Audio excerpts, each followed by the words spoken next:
What is up, W Sports Podcast? Jimothy and Tubby. That is right. We are back. That is the title of the episode today. The W Sports Podcast is back, Tubby. We missed it last week, man. Life just happened, got real for a little bit there, but we're back today, Tubby. So welcome back, man. Yeah. It was a long week, but hey, we're here.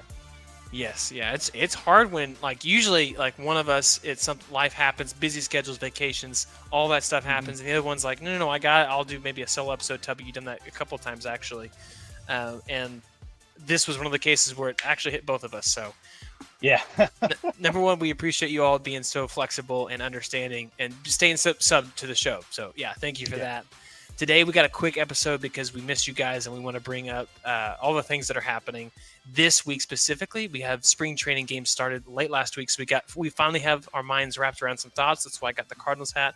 That's why Tubby's rocking that shirt. Look at that shirt. If you're on the podcast, go to YouTube. You got to see this shirt. He's crushing this game.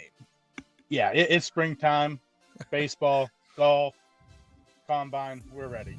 That's right. So that is the other thing we're talking about today is going to be the combine. You know, Tubby, if you've been around the podcast for more than one season, you know that no one loves that combine more than Tubby and maybe his dad. Honestly, you guys probably the top two people for this. I don't even think GMs love it as much as you guys do. I'm telling you, if I had the money, I would go every single year because it's free to get into. It is. I just don't got the money to get to Indianapolis. No, I hear that. Yeah, that's definitely understandable. Just the road trip and everything these days. If I can't afford eggs, how am I supposed to go to Indy? You know, that's the whole thing. So, but we got a quick episode. We're gonna get right to it today, Tubby. We're gonna start with the combine because I'm excited about it, and we're gonna end the show with baseball. So again, if you haven't already, make sure you stay subscribed to the channel. Later this week, we're gonna have the announcement for more of our giveaway information, and the only way you can be qualified for that is if you're subbed to the show. So don't miss that. All right. Tubby. We know that Sanders is not going to be throwing at the combine. That's the big headline news because he's one of the biggest quarterbacks. Is this the right move for him? No, I don't think any quarterback right now in this draft is good enough to sit out the combine. Wow. And I know a lot of people are like, oh, well, you know, the combine is basically just a pro day. It's not the same because the pro day, you're able to script it. You're able to script how things, you know, what plays are being called at a certain time. And you're so used to your guys already. And so you'll be able to throw to your own guys at the pro day. I want to see you throw to people that you don't have that reputation with, that you are able to learn on the fly what they do, how they get out of their cuts and stuff like that. And I want to see that on like the big stage. I don't care about the running. I don't care about the jumping or whatever. I want to see you be able to make the throws outside the numbers and those quick crossing routes. And I think that he missed it here because I haven't heard yet for sure, but it sounds like Cam Ward's doing everything. And if that's the case, it gives Cam Ward a leg up. Yeah, and I would agree. And almost every single time as a quarterback, as a top 5 projected pick, you're like, hey, don't do it. You can't. You can only hurt your stock. Now, if you're wanting to be the number 1 pick, and there is a lot of pride that probably comes with that and just expectation, then you probably want that.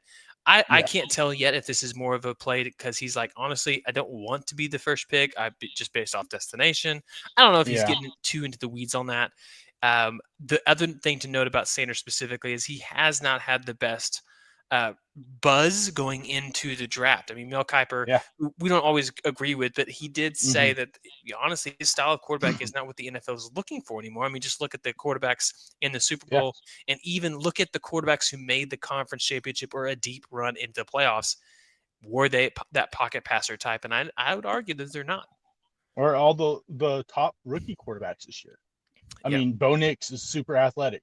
Jaden Daniels, super athletic. Caleb Williams, super athletic.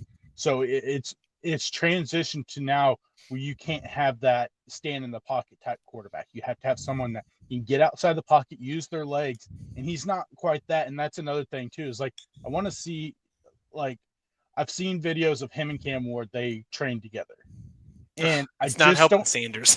No, because I like you see the way the ball pops out of Cam Ward's hand, and he's got the arm. You see the way the ball comes out of Sanders' hand, and it's more just kind of lobbed in there. I wanted to be able to see him be able to go out there and show, okay, it's going to be an out route. I can throw it, get it towards the boundaries instead of kind of just lobbing it in there and waiting for the wide receiver to have to stop and catch the football. So I think he missed out on this. I think he really needed to go in there and show off to really battle Cam Ward to be the number one quarterback taken. Yeah. No. I mean, time will tell who made the right decision here, Ward or Sanders, or even in the NFL, GM wise. But let's talk about some other positions. Who are the guys that you are actually looking? Hey, I want to see the results. I want to see him and maybe a specific drill. Anybody that stands out to you on that? Yeah, I love that Ashton Genty's going out there. He's number one running back, but I love that he's going out there and he said, "Hey, I'm doing everything. I'm going to go out there and I'm going to put it out there on the field." I think it's great because we've seen this kind of narrative over the last 15, 20 years where you don't take running back in the first round anymore. Well, I think that narrative's kind of flipped a little bit. We've seen these guys like Bijan and Jahmyr Gibbs and Saquon and even Zeke whenever he got drafted, Christian McCaffrey, all really be super productive in some of the best running backs in the NFL. So I like that he's going out there and showing, hey, I'm going to go out there. I'm going to put everything out there. I'm going to lock in my first round pick status. I'm ready to see him. I hope that Travis Hunter does a lot. I know that on the combine, they have him listed as a corner. Whether or not that's, was his choice or the combine was just like, oh, we're going to put you at the corner. I hope that maybe he goes out there and does both. Because we see that every once in a while where we'll see the guys play, do both sides, or not really both sides. I shouldn't say that, but multiple positions. Multiple positions, yeah. But I want to see him go out there. But the guy I'm super, super excited to see, and for me, if I'm looking at just pure wide receiver, he's the best in the draft, and that's Tetairoa McMillan from Arizona. Oh yeah, big 6'4", 215 pounds, and the dude can move. Yeah, I want to see him be a great red zone target too. Not just because of size, but the dude has great ball skills. He has great eye skills. Like, he's not looking for the ball and giving it away early. He had a down year this year because Noah Fafita, the coaching staff, allowed turnover at Arizona, but he is still that product. I mean, he's going to be good. Yeah. No. So I'm ready. I want to see him go out there and just have a monster, combine and really just assert himself, because, like you said, the numbers weren't quite there this year, but he still had some monster games, a couple 200-yard receiving games, 3 or 4 touchdowns. But I want to see him go out there and just show the freak athlete that he is, because I don't think being out in Arizona, a lot of people really have watched him play football, and the kid is phenomenal. I think he has every chance to come into the league and potentially win Offensive Rookie of the Year. Yeah. Wow. I mean, yeah, and you look at guys last year that came into the league, and we expected to do that, like as Marvin Harrison. And honestly, it wasn't as big of a year, but Brian Thomas had really good success with absolutely no quarterback. And Malik Neighbors, while he was healthy, he was super productive. Didn't find the end zone a ton, but I think that also comes with age. You'll start to see them find the end zone more. I'm curious, who do you think has the most to lose? Well, I think he already lost it. I think it was Shedeur Sanders. I really do. I think that he should have went. But if I'm going to go with a different guy, I'm going to go, let's see, I'm trying to think of someone a little bit that's on the cusp of like a top 10 pick. I'm going to go with Kelvin Banks, offensive tackle from I knew it was going to be offensive line. I just knew it was, yeah. He's a big guy. He had a lot of injuries at the end of last year with the ankle and the knee. I want to see if, he's ready to go. Are those injuries lingering? What is splits going to be? What is, the lateral movement look like? Because like you said, he's like 6'7", 6'8". He's a big old boy. I want to see the lateral movement. He did good in college. I want to see what it looks like on the field in those drills, like the rabbit drill. They don't really do the rabbit drill anymore like they used to, where the other offensive lineman runs back and forth or whatever. But I want to see him go out there, and I want to see the lateral quickness, because there are some people that believe that he may not have that lateral quickness to be a left tackle, or a right tackle in the NFL may have to bump inside. Yeah, and that is a big deal because of payday. I mean, you come payday, especially to that rookie contract, tackle and guards get paid very, very differently. And I do think you might see guards increase that here in the next cycle of the NFL over the next 5-ish years or so, just because we're seeing the importance of the run game again. And you're going to see that.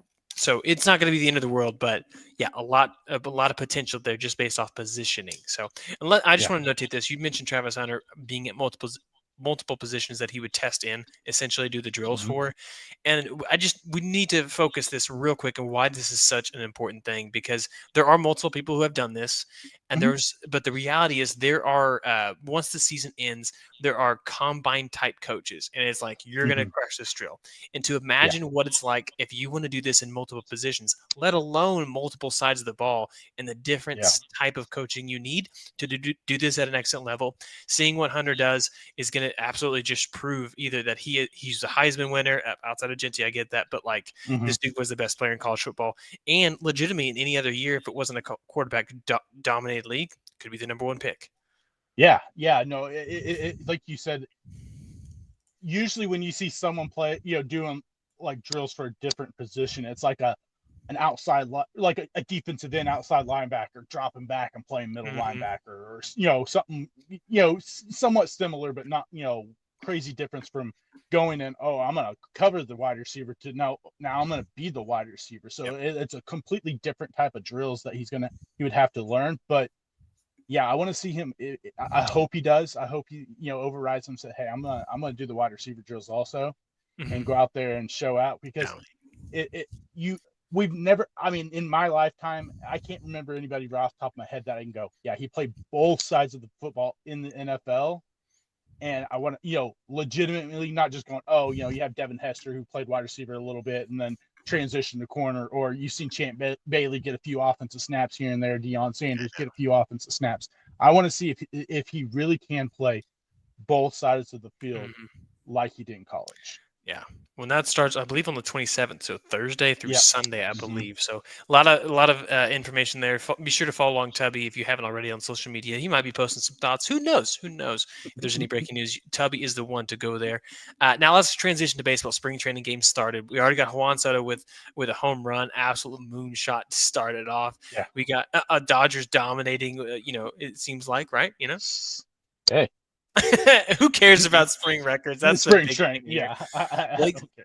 Yeah, Blake Snell, I think, starts tomorrow or Tomorrow. Wednesday Mm-hmm. is when his debut will be as a Dodger, which just seems, again, stupid Yeah. and unfair. And then Mike Trout was healthy and he is out there playing today. That was the big news there. Any major storylines that you're seeing early on? I know it's spring, but any big things that are already standing out? Yeah, I think there's a couple young guys that I've seen that I've liked what I've saw so far through the first few games. Butler from the A's, he had a monster second half of the season, and he looks like he's kind of keeping that momentum to maybe build on to something more into the 2025 season, which they absolutely need. They need someone outside of Brent Rooker to play, to have some offensive, firepower. And he's Mm-hmm. already hit a couple home runs, looked really good in the field. Matt McClain, being healthy for the Reds, was out all last year. Another young piece to throw into that team where, I mean, you look at that rotation, Lodolo's healthy, Hunter Green, they got Brady Singer in the trade. Maybe this team is starting to round into what we thought the Reds would do last year. Maybe they were just a year late, Yeah. especially in that NL Central. I think that Brady Singer looked really great today in his spring training start against the Dodgers. So maybe they're starting to feel something, because Ellie, he hit a home run both sides of the plate. Mm-hmm. Yeah, and Ellie De La Cruz, again, an electric player, a player that is Mm-hmm. built. I mean, he should love that ballpark there in Cincinnati, but Yeah. he's also one that you could look at the end of this year, and there's the tools to be possibly the best player in the division. Yeah. Right, and again, I'm no slack against the NL Central. This is a down division right now, and Mm-hmm. as just to throw this out there, we're going to actually break down each of the divisions. We were originally going to be doing one. I think it was this week or last week or today. I can't remember what we actually went and Yeah. scheduled everything out for 2 months of content, and then life kind of just got there. But we will be Yeah. breaking down each of the divisions as we head into spring, which is literally the opening weekend is just 1 month away. I mean, I'm Yes. not counting the weird, Tokyo Yeah. series, whatever you're calling it. No. I'm not counting that. Yeah. No. So, No. but did I tell you what happened? What Stephanie did Yeah. You told me. on the opening day, dude? I Opening am day. so excited. That came with I this. mean, I don't even know. I don't even know. I don't even know why she's with me at this point, but she loves baseball, and that's great. hey, that's all that matters. Yeah. So, any final thoughts you got so far for the spring training before we wrap it up for the day? I mean, don't take the numbers for granted. You don't take the numbers to heart. Okay. Yeah. We see it every year. Players have monster springs and then just fall flat. It's spring training for a reason. They're just trying to get into the groove. Guy has bad spring training. Don't take that to heart either. We see this, all the Yeah. time. They're just trying to get back into the flow of the game. Be on the lookout for injuries. Yes. Yes. If you really want to look at anything, see what the guy's strikeout numbers look like compared to walks. Mhm. But that's the only ones I really look at. I Yeah. will say, seeing a 14-1 late game where the batter taps his helmet and says, "I challenge that call," bro. Stop it. I get it. Also, his number was like 94. It didn't have a name on the jersey, so the dude's just playing with house money. So I get that. Come on, man. Yeah. Well, okay. One thing, real quick, that I don't understand is you're introducing this, strike replay in spring training, but not every stadium has it in spring training. What's the I'm not point in surprised at that. introducing Yeah. it if you're not going to have every single stadium equipped for it? Yeah, that is another fumble by the wrong sport here, but fumble by the Major League Baseball. Yeah. Come on, figure it out. You have so much momentum. Let's figure it out. Come on, you have Yeah. so much momentum. Don't mess it up. Yeah, because I saw the Cubs the other day. They're like, "Oh, let's challenge it," and I'm like, "We don't got camera." Sorry, dude. Sorry. I'm gonna love seeing it on one of those backfield replays. Like, dude, we don't even have cameras out of here. Period. What are you talking about? Still a ball. Exactly. Yeah. Yeah.